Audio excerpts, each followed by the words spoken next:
Version. Chapter 5, verse 1. And seeing the multitudes, or the crowds, he went up into the mountain.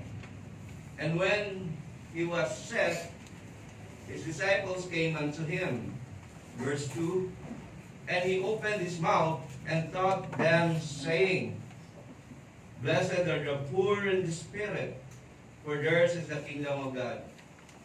Blessed are they that mourn, for they shall be comforted. Blessed are the meek, for they shall inherit the earth. Blessed are they which do hunger and thirst after righteousness, for they shall be filled. Blessed are the merciful, for they shall obtain mercy. Blessed are the pure in heart, for they shall see God. Blessed are the peacemakers, for shall be called the children of God. So nga pala sa RSV version, ginamit dito yung happy. Okay? Happy and blessing, or blessed is the same. Blessed are they which are persecuted, verse 10, for righteousness' sake, for theirs is the kingdom of heaven. Verse 11, and second to the last, Blessed are you when men shall revile you and persecute you, and shall say all manner of evil against you falsely for my sake. Verse 12, last, Rejoice and be exceedingly glad, for great is your reward in heaven, for so persecuted they the prophets which were before you. This is the word of the Lord. Let's pray. Dakilang Diyos, patuloy po kami lumalapit sa inyo sa oras na ito. I pray that you teach us your words. Holy Spirit, help us to understand at patuloy na maparangalan ka namin sa pamagitan ng pakikinig at maisabuhay ang lahat ng ito. Pagdalangin namin sa pangalan ni Jesus. Amen. Magsin po ba tayo lahat? Last Sunday, kung natatandaan niyo yung message natin, ay building the house on the rock. Tandaan niyo? Binanggit ni Jesus doon sa passage na yun sa chapter 7 ng Matthew, binanggit niya na those who hear these words and do them, and the doers of the Word of God, they are the one that builds upon the rock. No? Kaya yung word dito na mahalagang binigyan ko lang din yung those who hear these words of mine. Anong context ng hear these words of mine? Siyempre, yung Sermon of the Mount. Dito sa binasa natin sa verse 1, sikat na si Jesus dito, no? Hilala na siya. At marami ng mga tao, crowds, multitude following Him. Kaya ang ginawa niya, those who follow Him, dinala niya sa bundok. Still remember what happened in the Old Testament? Pinalaya ng Diyos ang Israel, and then what happened next? Dinala niya sa bundok in Mount Sinai, and the Word of God being given, the law. Same thing. Same thing happened. There in the wilderness, when they're walking, ang daming mga pagsubok na dumating sa kanila. Same was with this, si Christ. Bago siya umakyat sa bundok, He was being tempted 3 times. Kaya makita natin, He did not sin. The same thing, ano yung pinapakita ni Matthew dito sa kanyang narrative regarding Jesus Christ. Because gusto niya iparating sa atin, o sa mga Hudyo, na si Jesus yung pangako. Siya yung ipinangakong Mesiyas na siyang tutubos sa ating mga kasalanan. Now, so therefore, the background of the Sermon of the Mount is actually about the kingdom of God. Nagtuturo dito si Jesus Christ patungkol sa paghahari ng Diyos. Sabi niya sa chapter 4 pa lang, prior to chapter 5, sabi niya, Behold, the kingdom of God is at hand. So therefore, repent. So merong malaking kaugnayan ang paghahari ng Diyos at pagsisisi sa ating mga kasalanan. Hindi kailanman tayo maaring pagharian ng Diyos kung ang kasalanan ay nananatili sa ating buhay. The fact na ang Diyos ay naghahari, pinamumunahan niya ang buhay natin. Yan ang kanyang narrative dito sa Sermon of the Mount. Tayong mga nakay Kristo, we are all belong to the kingdom of God. So therefore, ano ang dapat nating attitude? Ano ang dapat nating moral kung tayo ay nasa paghahari ng ating Panginoon. In broader sense, the kingdom of God is the rule of God to all creations. Pag sinabi natin, iba-iba rin ang pagkakahulugan ng Bible, depende sa context. Pag sinabi niya ang paghahari ng Diyos, ito ay, in the broader sense, ito ay nagpapakita ng kanyang paghahari sa lahat ng creations. But in a narrow sense, ito ang paghahari ng Diyos sa spiritual na bagay. Tulad ng paghahari ni Kristo sa simbahan. Spiritual. Sabi ni Jesus Christ, hindi sa mundong ito ang aking paghahari. Kunya, ang kanyang paghahari ay nandoon sa spiritual side ng buhay ng tao. Okay? Now, there's another sense referring to the kingdom of God. Ito yung kanyang muling pagbabalik, wherein God will establish His kingdom sa kanyang pagbabalik dito. So, there are many senses sa pagkakaunawa natin about the kingdom of God. So, the kingdom of God is where God rules through Christ. Yan yung tutok ng ating Sermon on the Mount. This is actually an exposition of the law. Yung Sermon on the Mount is the exposition of the law of God of the Ten Commandments. Kaya na ang pamagat ng ating message ngayon is actually yung verse 1 to 12 is the Beatitude. Pero pinamagatan ko itong beautiful attitude. Ano ba ang magandang attitude natin bilang isang Kristyano? Paano natin haharapin ang lahat ng bagay sa buhay natin as being taught by Christ? So yan ang nilalaman nitong Sermon on the Mount. Bilang ikaw na sa kanyang paghahari, ano ang dapat na maging buhay natin? In that reason, kaya sabi ko sa inyo, kung ito ay pakikinggan nyo at pagdiling-dilihin. Remember Psalms 1? Ang mapalad na tao, sabi niya, ay tulad ng isang taong na itanim sa batisan. Ito ay mamumunga sa lahat ng Panginoon sa panahon. Sapagkat sila hindi lamang pinakinggan ang salita ng Diyos, kundi pinagdili-dilihan ito araw at gabi. Pagkatapos mapakinggan ang salita ng Diyos sa kanilang pag-uwi, hahanap sila ng oras at panahon na muling basahin ang salita ng Diyos at they will meditate it day and night. Kaya hindi lang yan yung ang tunay na pag-aaral sa salita ng Diyos, hindi lang yung pupunta kayo dito ng Sunday and you listen to the Word. Tama yun, that's part of it. At pag-uwi nyo, you meditate the Word. And upon meditating the Word, ask the Holy Spirit to help you changing your heart. Kasi binago tayo ng Panginoon, pero patuloy pa rin niya tayo binabago, hindi sapat. No, hindi kasapatan na kumbaga, binago tayo ngayon. Siguradong bukas meron pa rin mga ugali na lalabas sa atin na siyang matagal nang nabuo sa ating mga puso. Ang kawalan ng pananampalataya, ang kawalan ng pagtiwala sa Diyos. Gumaganyan ang buhay natin. Kahit at time, nagtiwala ka sa Kanya, pero darating ang panahon na parang nawawala yung tiwala mo. Remember the 7 churches of Asia, doon sa Book of Revelation. Nagsimula sila ng maayos, pero nung huli, yung pananampalataya nila nanlamig. Yung pananampalataya nila inalisan. So may mga ganyang cases. Kaya dapat tayo, hindi lamang tayo nakikinig ng salita ng Diyos, we meditate the Word day and night, at hingin natin sa Panginoon ang kanyang biyaya ng tunay na baguhin ng puso natin. So, the people of the kingdom are the members of the church. Yung sinasabi ko in a narrow sense, is actually the kingdom of God referring to the church. The church is God's kingdom. He is the king. He is the one who rules. Diba? Kaya nga tayo, pinamumunahan tayo ng Diyos sa pamagitan ng banal na kasulatan, sola scriptura, scripture alone. Anything na lalabas sa Bible, we will not hold on it. Anything na hindi ipagbawal ng Biblia, anything na ipagbawal ng Biblia, we will hold on it. Okay? So, ang Diyos ang naghahari sa pamagitan ng kanyang salita sa diwa at bisa ng banal na Espiritu kumikilos sa ating mga puso. Kapag wala ang Holy Spirit, nababaliwala ang salita ng Diyos. Ano lang yan? Parang napakinggan mo, wala lang.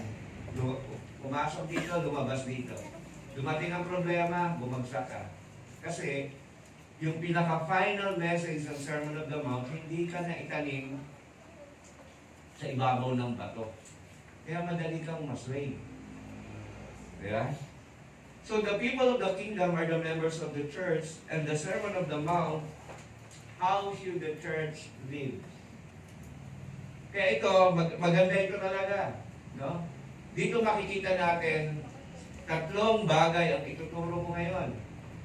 Paano ang paghahari ng Diyos in relation to you? Paano ang paghahari ng Diyos in relation to others? Paano ang paghahari ng Diyos in relation to our enemies? So, tatlong bagay na siyang hinati-hati natin dito sa diwa ng Sermon of the Mount. Okay?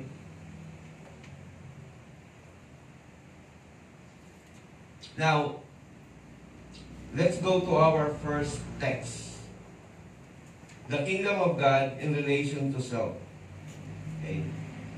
Sinabi sa teksto that only those who are poor in the spirit, when you go back to chapter 5, verse 2, sabi rito, or verse 3, blessed are the poor in the spirit. Or sa ibang translation, happy are the poor in the spirit. So dito, binanggit niya, for theirs is the kingdom of heaven. Ang kingdom of heaven, ito yung lugar na kung saan ang Diyos ay ultimately naghahari. Ito ang lugar na kung saan ang lahat ng kanyang hinirang. Ito ang lugar na kung saan ang lahat ng kanyang ligtas ay naroon. So sabi niya, dito sa binanggit, that those who are poor in the spirit, theirs is God's kingdom, or the heavenly kingdom. Hawakan pa na ito.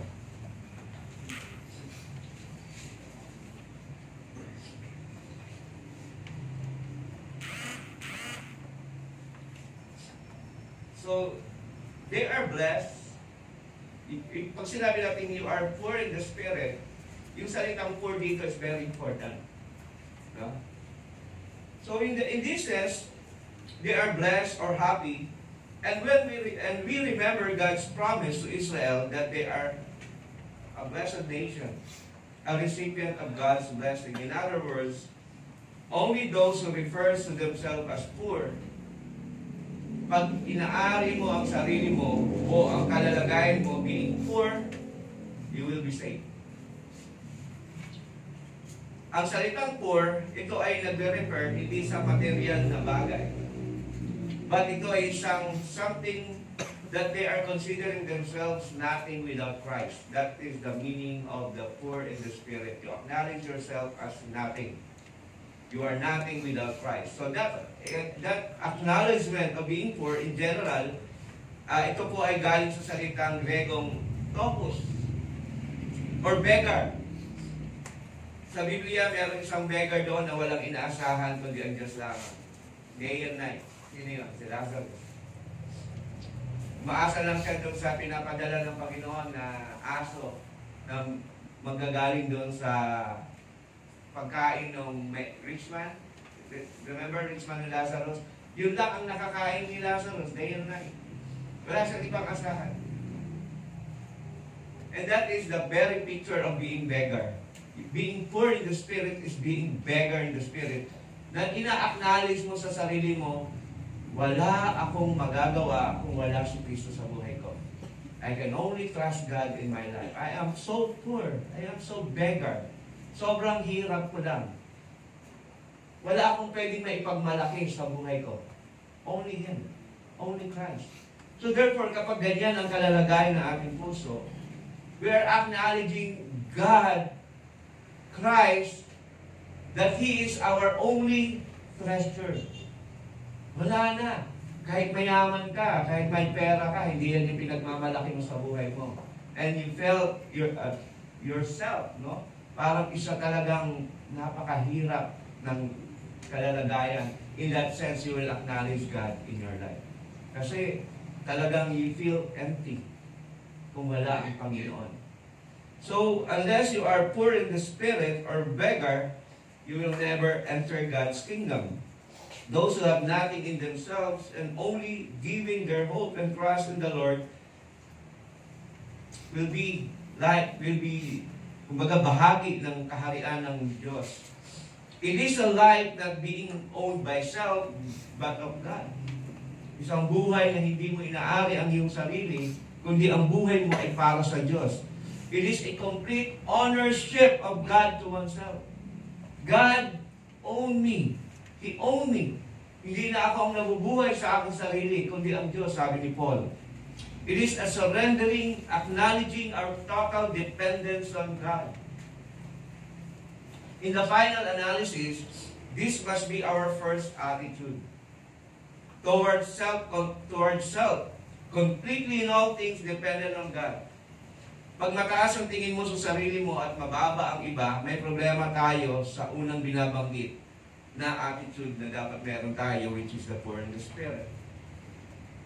Sabi ni A.W. Tozer, ang daan tungo sa mas malalim na kaalaman sa Diyos ay sa pamamagitan ng malungkot na lambak ng kahirapan. Lalim ng kanyang ng kaluluwa at pag-alis ng lahat ng bagay. Ang mga pinagpala na nagkataglay ng kaharian ay sila na tinanggihan ang bawat panlabas na bagay at nag-ugat sa kanilang mga puso ng lahat ng pakiramdam ng pag-aari. Ito ang mga dukha sa Espiritu. Kay A.W. Tozer, napakalalim ng kanyang pagkaunawa to a person who is poor in the spirit. Sobra. Sabi niya, yung word, lambak ng kahirapan ng kaluluwa at pag-alis ng lahat ng mga bagay sa buhay natin. Hindi naman nila sinasabing masama ang material things. Pero kung ang material things lang ang meron tayo ang pinakakawawang tao sa mundo ito. The very essence of being poor in the spirit is that you're totally dependent on God. Wala kang maipagmamalaki sa sarili mo. Ano ba yung pride?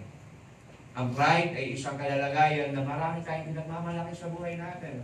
That's why we cannot hindi natin maibigay yung pag-surrender sa lahat sa Panginoon. Pero the moment we lay down our pride at maglalagay sa puso natin that we are poor, we are beggar, mababa lang tayo. The moment ganyan ang kalalagayan natin, ang pangako ng Diyos sa atin that we will inherit the kingdom, that we are belong to the kingdom of heaven. This is the reality of our salvation. We save not because we help God for Him to save us. We are totally beggar. Sabi ni Martin Luther, nothing in our hands we bring, or I bring, only to the cross I cling. Walang ibang inaasahan kundi ang Diyos lamang. We are poor, and nothing good in us that God would like us nor love us. We are totally poor and cannot buy any works for our salvation. In the context, kasi itong Sermon on the Mount, it has something to do with our salvation. So kung iisipin mo sa sarili mo, na parang meron kang something sa iyo that God will save you. That you are good enough. Sabi ng Bible, no one is good. Pero tingin mo, I am good enough. No? Na mas marami kang ginagawang mabuti sa mundong ito. Therefore, because of your good, mapupunta ka sa langit. That's wrong.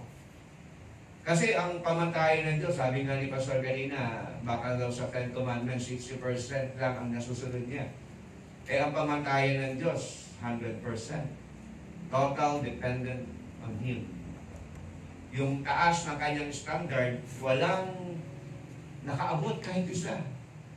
Walang mabuti, wala kahit isa. So therefore, we cannot be saved by following the law, but only in Christ. Kaya the moment we see ourselves that we are poor, we are beggar, we are nothing, kaysa marami tayong may ipagmamalaki sa buhay natin, then we cannot inherit the kingdom of heaven. Now, in verse 4, ito yung kasunod. It says that those who mourn will be comforted. Mapalad, happy are those who are mourned because they will be comforted.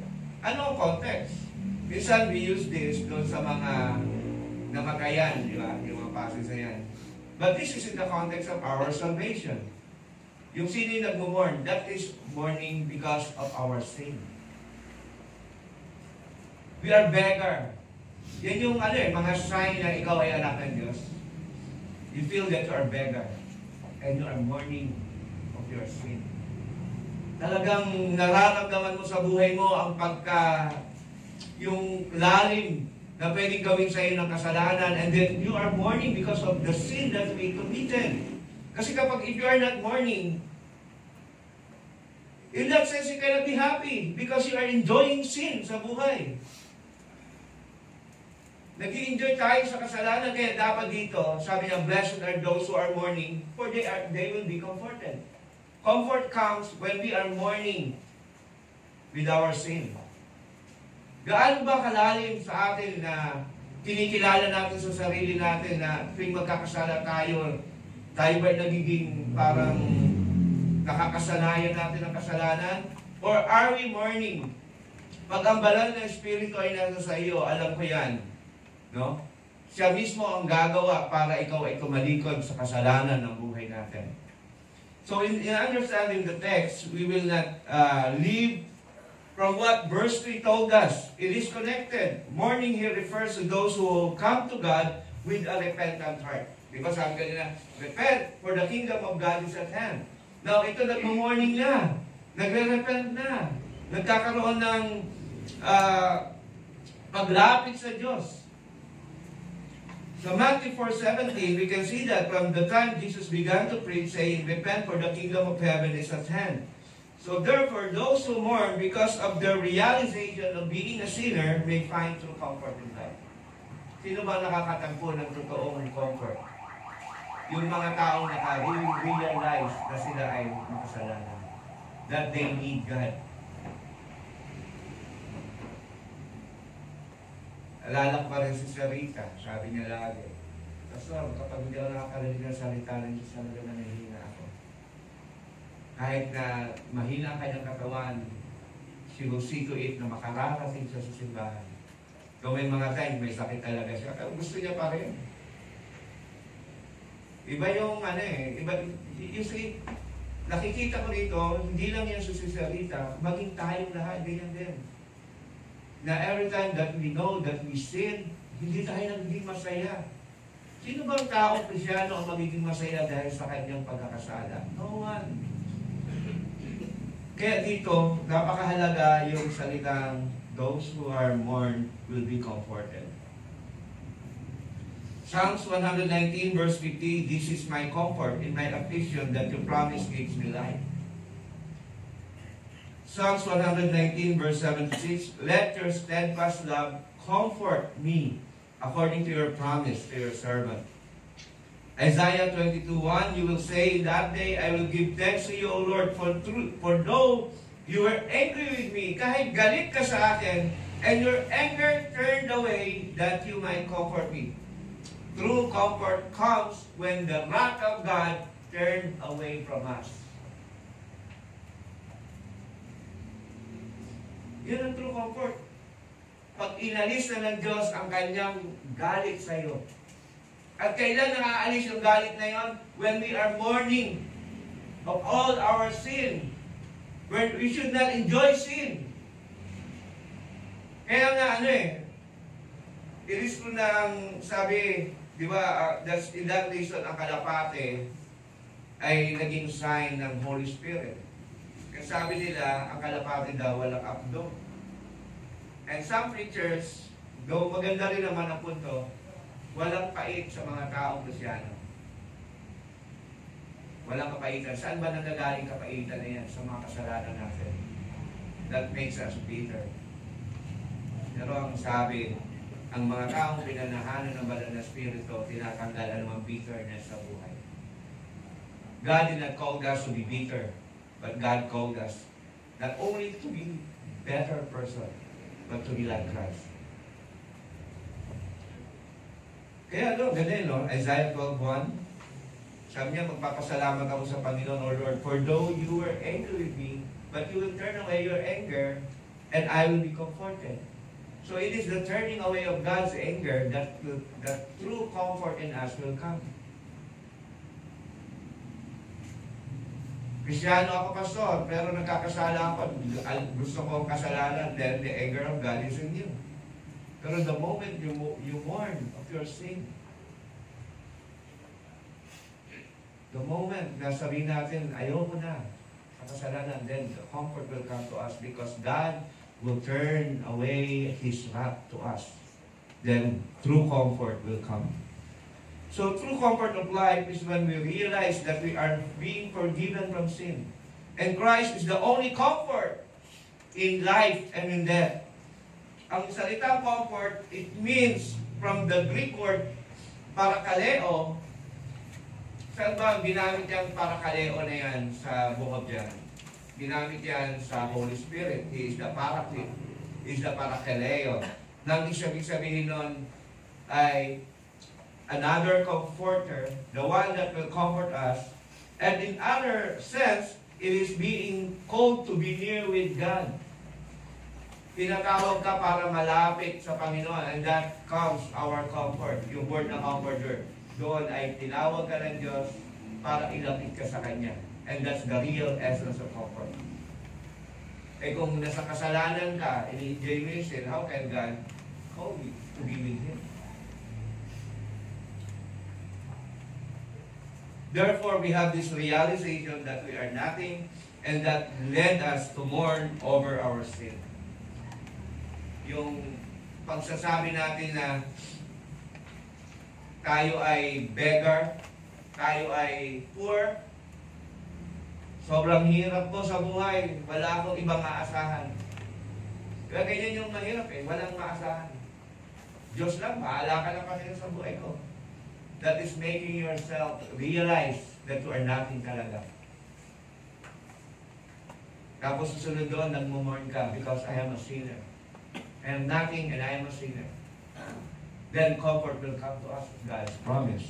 Now yung pangatlo, in verse 6, sabi diyan, not only that we are being comforted because we are repenting of our sin, in verse 6 sabi niya, blessed are the meek. Ang salitang meek, it means humility. Experiencing salvation will always lead us to humility. Ang ibig sabihin ng humility is giving up self-pride. That is being poor to self. Sabi ni John Gill, ano raw yung taong humble? Ano raw yung meek? Maganda dito yung definition niya ng meek I translated into Tagalog. Sabi niya, ang taong meek ganito. Ibig sabihin niyan, ang gusto kong makita nyo, since we are God's children, kayo ay mga anak ng Diyos, mga nanampalataya kay Kristo, dapat ganito pala tayo. Because we are meek. We are God, our mourning will lead us to humility. Sabi niya, ang maamo, yung meek maamo, ay hindi madaling magalit. Malayo pa yung process sa buhay natin, ano? Diba? Kahit ako minsan, hindi naman ako madaling magalit, pero magagalit din ako. At minsan yung galit ko, matagal ko rin ako control. No? Ang pinakasusi talaga ng pagkagalit ay ang pagpananalangin. So, maalis ang galit mo, manalangin ka. Kaya marami tayong galit sa buhay kasi hindi tayo marunong manalangin. We see, instead of seeing God, we see people. Every time we see people, anger will always lead us. But in our anger, dapat. Kaya kasama sa Sermon of the Mount ang anger. How we should handle anger. Nawa, tulungan tayo ng Panginoon. No? Kaya maganda sa salita ng Diyos, it's a double-edged sword. Hindi lang sa ito, pati ako. Tinuturuan ako ng Panginoon dito. Sabi niya, dahil tayo ay meek, maamo, hindi madaling magalit. Matyagang nagtitiis. Kapag ikaw pala ay born again, marunong ka magtiis. Maraming tao hindi marunong magtiis. Lalo ng kabataan. No? Parang nagmamadali sa panahon. Hindi mapagtiis. Nagtitiis sa mga pinsala. at nagtitiis sa mga pinsala at paninira. Dalhin ang kanilang mga sarili. Magalang at mabait sa lahat. Magkaroon ng pinakamasamang pag-iisip sa kanilang sarili at ang pinakamahusay sa iba. No? Ang tingin mo sa iba, they are better than you. Yan daw yung mga maamo. Kaysa taas ng appraisal mo sa sarili mo. Huwag mainggit sa mga kaloob at biyaya sa ibang tao. Kundi kung anong meron ka, nasisiyahan ka. Handang turuan at payuhan sa pamagitan ng pinakamasama sa mga banal, tahimik na nagpapasakop sa kalooban ng Diyos. Sabi ni Paul din yun I am the least among the brethren. Sa masamang mga dispensation ng providensya at iugnay ang lahat ng meron sila at sila sa biyaya ng Diyos. Ang kaamuan o kababaang loob ay nagpapahalaga at kapuri-puri. Ang mga Hudyo kahit na isang mapagmataas at galit sa tao ay hindi maaring magsalita sa papuri nito. Therefore, mga iniligtas ng Diyos, tumataglay ng kababaan ng kalooban at sila ang magmamana ng lupa. Sabi niya, those who are meek will inherit the earth. Makita mo yung mga word dito that they will inherit the kingdom of heaven, the kingdom of God, they will inherit the earth. Eventually speaking to God's promise of the new heaven and the new earth. Makita mo yung pag-uugnay nito doon sa Old Testament. They will inherit the earth. In some translation, they will inherit the land. Yung mga old people, yung mga old dispensation sa Old Testament, hindi sila nakapasok sa lupang pangako, but they saw the promised land. Pero hindi sila nakapasok. Only those who are new generation, which led by Joshua and Caleb. Pero sabi dito, yung mga maamo, yung mga mababait, they are the one who will inherit. Bunga ito ng kaligtasan na meron tayo. O, sabi ko sa inyo, hindi naman tayo perfecto ganito. Pero kung ikaw yung taong magagalitin, mababawasan yan. Paano? By prayer and meditation. Huwag niyong hayaan yung anger natin. Okay naman yung magalit because that is our natural response sa mga bagay-bagay. Pero, huwag lubugan ng araw. Kami, sabi ko nga sa inyo, kami ang pamilya namin, mayroong motto dyan. Mag-away kami ngayon, pero bukas tapos ngayon. Nalubugan na kami isang araw. Pero kinabukasan, okay na tayo. Pag ikatlong araw at hindi pa rin, mag-usap tayo. Hindi dapat ganun. Hindi dapat tayo dinadala ng mga galit sa buhay natin. Let it pass. Kumisang sa emosyon lang yun eh. Pero, tayo mga Kristyano, at lahat ng mga bagay na ito, na pag-aaralan, marunong tayong mapagtiis, hindi tayo mapanira, magalang, mabait. Yan yung mga bagay na pinoproseso ng Diyos sa atin. Hindi natin tinitingnan ng kapwa na mas higit tayo sa kanila. Panghuli, doon sa unang punto, ang naligtas ng Diyos ay may uhaw sa salita ng Diyos at sa pagiging matuwid kay Kristo. Sa verse 6, kita niyo dyan, those who are hunger and thirst for righteousness. So that is your relationship to the kingdom, to yourself. Sa paghahari ng Diyos, ito nangyayari sa you are mourning, you are meek, and now you are hungry for thirst and thirsty. Saan? Sa righteousness. Sa katwiran. May uhaw ba tayo?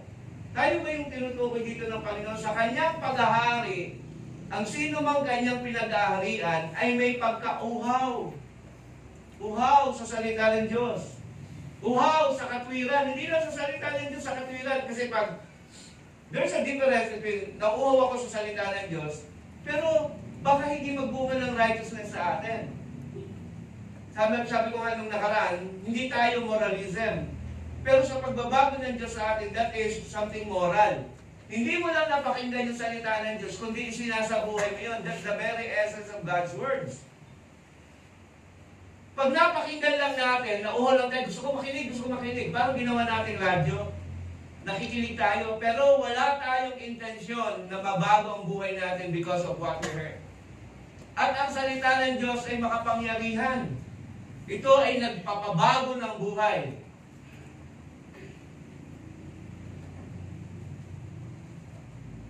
May uhaw sa pagbabago. Ayaw na sa lumang buhay. Tinatalikuran ito dahil ang Diyos mismo ang nagbibigay ng uhaw sa tao. Pag nauhaw ka, anong gusto mo? Ang taong nauhaw, anong gusto niya? Tubig. Ang tubig na nagbibigay buhay. Si Jesus yun. Siya ang the living water. Sabi niya, kung iinom ka sa tubig na ito, muli ka mauhaw. Pero may bibigay ako sa iyong tubig na kapag ito ay ininom mo, hindi ka na muli mauuhaw. And that is actually referring to Him. So may kauhawan tayo. That is our relationship when God changes us. The kingdom of God in relation to self. Now, my second point. Ang ating relasyon sa ibang tao. So, yung una, no, that's who you are. Yung pangalawa, referring to our relationship to others. Paano ba ang relasyon ko sa pakikipagkapwa? Kaya makita mo, this is related to the Ten Commandments. Yung una, yung relasyon mo sa Diyos. How God changed us. Yung pangalawa, your relationship to man. That's why, in that reason, sabi ko, the Beatitude or the Sermon of the Mount is an exposition of the Ten Commandments. Una, sabi sa verse 7, tingnan niyo. Blessed are the merciful, for they shall receive mercy. So how do we relate to others? Mercy. Ang salitang mercy galing sa salitang Greek na elehimoni, means compassionate. The word mercy derives from the Latin word merced. Diba, may merced drugs. Or merces. Nang ibig sabihin nito, price paid. Bayad na. Okay? At ang connotation nitong mercy is forgiveness, benevolence, and kindness. So how do we relate to others? Kapag ikaw daw, sabi ng Bible, ay na-born again, this is how you relate to people. Dapat marunong kang magpatawad sa iba. At tanggalin anumang bitterness sa buhay. Hindi nakakatulong yan. Ang bitterness nakakatanda. Ang pinagmumulan karamihan ng mga sakit, bitterness. Sobrang bitter. Ang ating pakikipag-ugnay sa kapwa, there must be a sense of forgiveness to those who ask for it. Benevolence, pagtulong, pag may nangangailangan, tutulungan.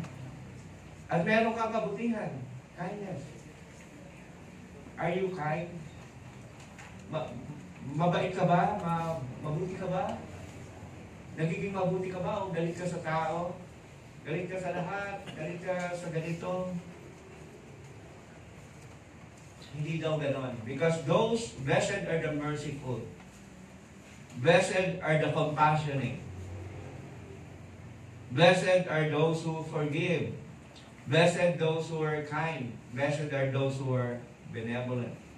Tumutulong sa iba. Ang pangalawang katangian sa pagkipag-ugnay sa tao ay yung pure in heart. Ito ang pinakaano sa lahat. Ang salitang pure sa Grego ay kakaros, or ibig sabihin clean. Malinis na puso. May malinis na puso at kung ganito tayo, makikita natin ang Diyos, sabi doon. Those who are pure in heart will see God. They will see God. Ang pagpuso pala natin, very important yan. Dapat malinis. Dapat maayos. And Bakit sinabi niya, they will see God? Tingnan niyo sa Psalms 24:3-4. Doon kinuha yun. Who shall ascend into the holy hill of the Lord? Who shall ascend to the holy place? He that had clean hands and a pure heart. Pinagsama niya, no? Yung may mga malinis na puso at may malinis na kamay.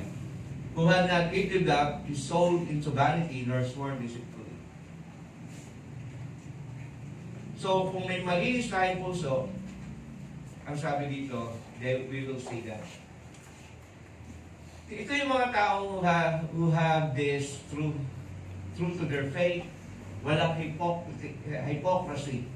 Ang ating pakikipag-ugnay sa tao ay nagmumula sa isang malinis na puso. Pangatlo, na pakikipag-ugnay natin ay ang pagiging tagahatid ng kapayapaan. When you go to a person, hindi ikaw yung magdadala ng pagkawatak-watak. Ikaw ang magdadala ng kapayapaan para sa iba. Sabi ng Matthew 5:9, blessed are the peacemakers, for they shall call sons of God. Tulad ng Diyos, tayo rin ay may dalang kapayapaan para sa iba. Sinabi sa teksto, tayo ay tatawaging anak ng Diyos. Hindi tayo ang gumagawa ng kaguluhan. Ang nais natin kapayapaan, kaayusan at pakikipag-ugnay. At kung dumating man na hamunin tayo sa ganitong uri ng sitwasyon, hindi pamamaraan ng tao ang ating sandata, kundi ang sandata ng Diyos, ang kanyang salita.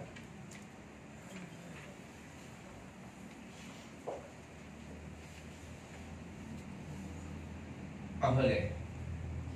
Ang panghuling punto natin, ang ating relasyon, ang kaharian ng Diyos, at ating relasyon sa mga taong kaaway ng mabuting balita. Matthew 5:10. Blessed are those who are persecuted for righteousness. So, kung gagawa ka naman ng mabuti, pinipilit mo talaga makasunod sa Diyos. At sa paggawa mo na yun, you are being persecuted. For theirs is the kingdom of heaven. Sa mga taong pinipilit niya maging mabuti sa buhay, maging maayos sa harapan ng Diyos. But they're still being persecuted. Pero sabi rito, masaya ka pa rin. Happy are you. Because dahil sa inyo ang paghahari ng Diyos. Pinaghaharian kayo. Verse 11, blessed are you when others revile you and persecute you and utter all kinds of evil against falsely on my account.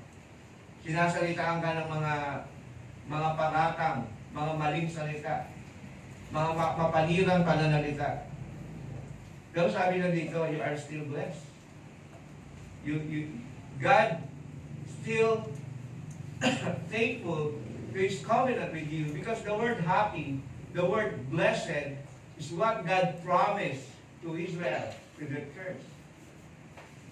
I will bless you. I will bless those who bless you.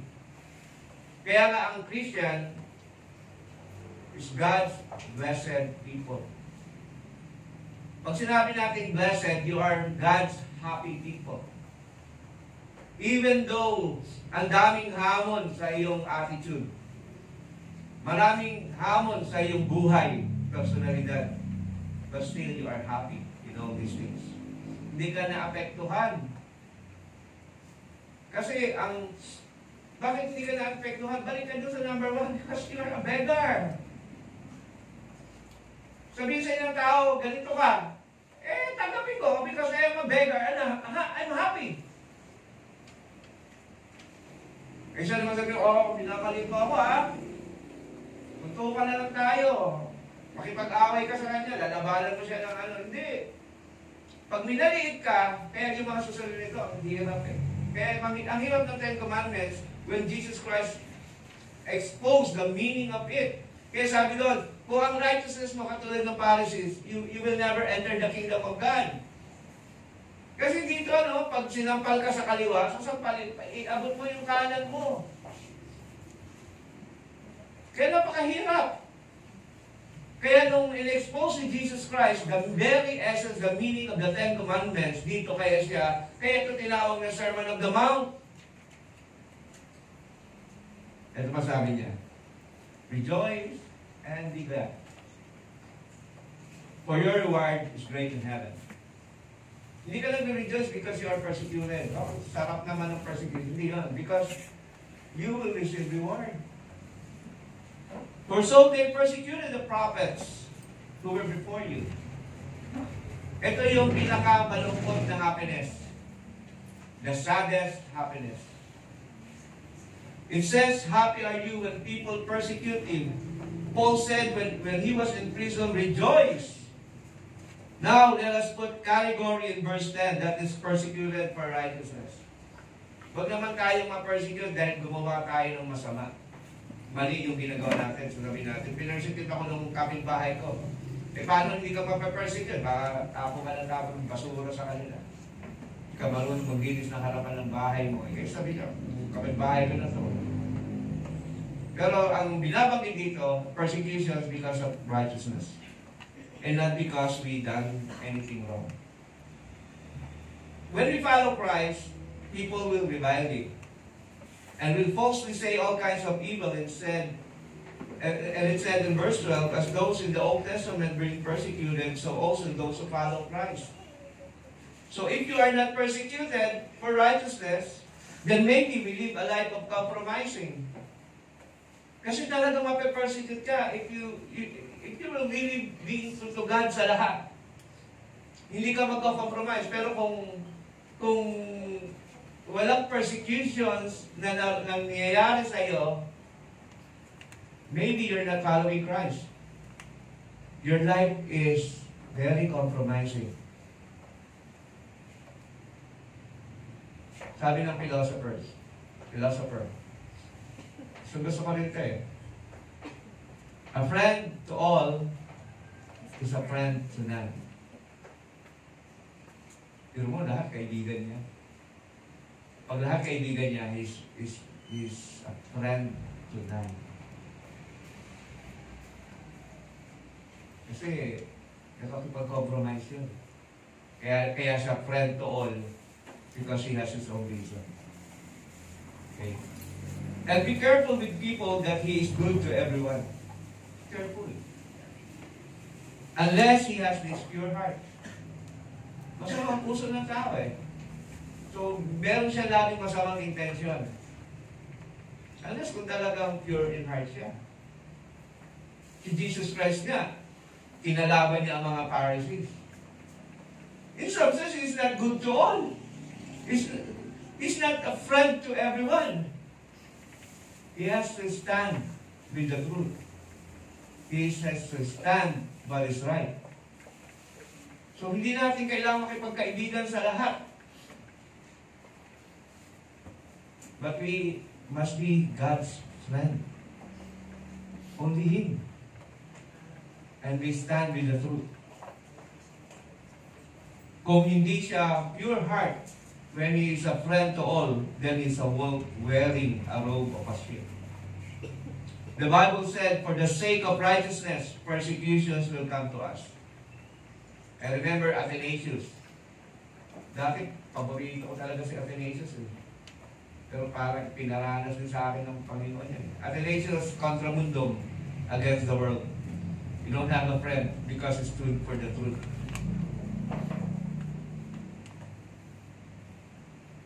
You're a winner if you stand with the truth, even though everyone is against you. Hindi ka nandoon sa losing end if you're standing with the truth. But first, be sure that you're standing with the truth. Or else you are being deceived.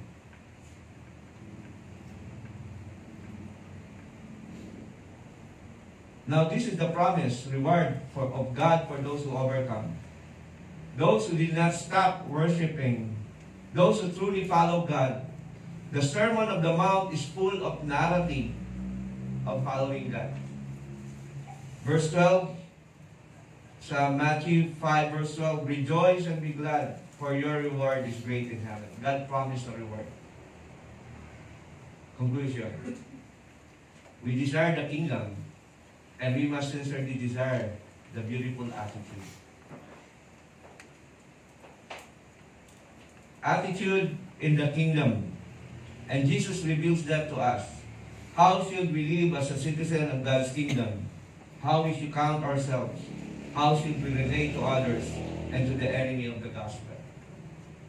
Nawa, ang unang bahagi ng ating sermon, bahagi ng Sermon of the Mount, which is an exposition of Jesus Christ of the Old Testament. This is how we should live as Christians. Mahirap, lalo na yung mga susunod na mga situation na binanggit na ating Panginoon. Sabi niya, go to the narrow door. Sabi niya, love your enemies. Gawin mo ito sa kanila. Do not retaliate. No, ang daming binanggit dito sa Sermon of the Mount. Pero sa Old Testament, hindi ganun. Okay? So, nawa, tayo po ay, sabi ko nga, let us always go back to the basic. Let's read Psalms 1. Balikan natin lang yan. Then, lagi natin babalikan yung mga kapatid. Psalms 1. Balikan natin lagi ito. Ito yung pinaka-essence, yung last passage ng Sermon of the Mount. Yung itinayo sa ibabaw ng bato. Balik tayo.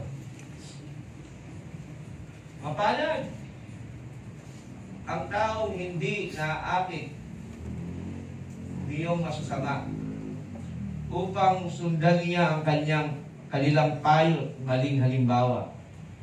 Hindi sumasama sa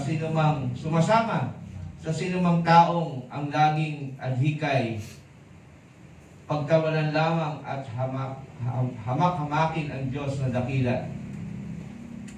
Nagagalak siyang laging nagsasaliksik ng banal na aral. Ang utos ni Yahweh ay ang binubulay sa gabi at araw. Ang katulad niya ay isang punong kahoy sa tabing batisan. Sariwa ang dahon. Laging namumukadkad sa kapanahunan. Namumunga sa kapanahunan. Ano ang gawin ay nakatitiyak na magtatagumpay. Mga kapatid, ito yung aral ng Panginoon, Sermon of the Mount. Pag-uwi na mamaya, umayang gabi, bago kayo matulog, basahin nyo ulit. Tapos alalahanin nyo. Recorded ko, pwede nyo balikan dito sa YouTube. Nilalagay ko naman. Alalahanin nyo lagi yung salita ng Diyos. And I'm sure of this, sabi ko nga, half of the year ng sermon na ito. I'm sure if you hear the Word of God and you follow it, something really change. Hindi. Personal. Mararamdaman mo ang pagbabago sa sarili mo. Pag nabago ang sarili mo, mababago ang pamilya mo. Pag nabago ang pamilya mo, mababago ang komunidad mo. There will be a heart change in this church. But it will start with you. Start with God, and God will deal with you. Because you are the children of the kingdom of God. Tayo po'y manalangin. Dakilang Diyos, salamat po sa inyong mensahe sa umagang ito. Tulungan niyo kami sa daan ng pagbabago ng buhay.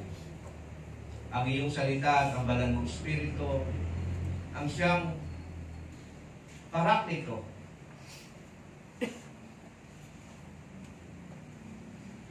The another comforter that will comfort us in our mourning.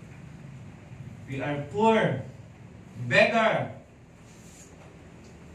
nothing in my hands I bring, only to the cross I cling. Tulungan niyo kami, Panginoon, na sa inyo lamang magtiwala sa buhay. Salamat o Diyos sa inyong papuri at sa salamat sa pangalan ni Jesus. Amen. Magsitayo po tayo lahat. Bilang tugon sa ating sa mensahe ng Panginoon, awitin po natin ang